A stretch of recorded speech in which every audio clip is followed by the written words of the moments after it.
সালে কবিতা এসেছিল 1972 সালের ইতিহাস, এটা বুড়া মানুষ জানবে। 1972 সালের ইতিহাস মানুষকে গুলি করে হত্যার ইতিহাস, 73 সালের ইতিহাস ব্যাংক ডাকাতি হাইজাকের ইতিহাস, 74 সালের ইতিহাস বাংলাদেশের 16টি বাস্যকাল থাকা অবস্থায় কলা পাতা দখলের ইতিহাস, বাংলার মানুষকে ডেনের ভাত খাওয়ার ইতিহাস, 75 সালের ইতিহাস, 15 মিনিটের পার্লামেন্টের বক্তৃতায় বাকশাল গঠনের ইতিহাস। এবার আবারও হাসিনা সরকার রাষ্ট্র 15 বছরের জন্য। আপনারা এই 15.5 বছর দেখেছেন।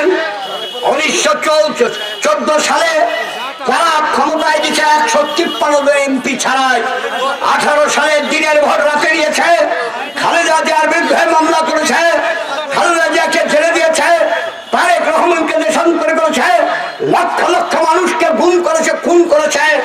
এবার সম্পূর্ণ কিছু ব্যাংক ডাকাতি করেছে, লুট করেছে, হাজার হাজার কোটি টাকা বাংলাদেশকে করেছে নিঃস্ব করানোর পর এই ছাত্র আন্দোলন, কৃষক আন্দোলন, শ্রমিক আন্দোলন, বাংলার মানুষের আন্দোলন এবং বিএনপি এবং অন্যান্য সংগঠন আন্দোলনের ফলে শেখ হাসিনা সব পরিবারে গোষ্ঠী সহকারে দেশ থেকে পালাইছে।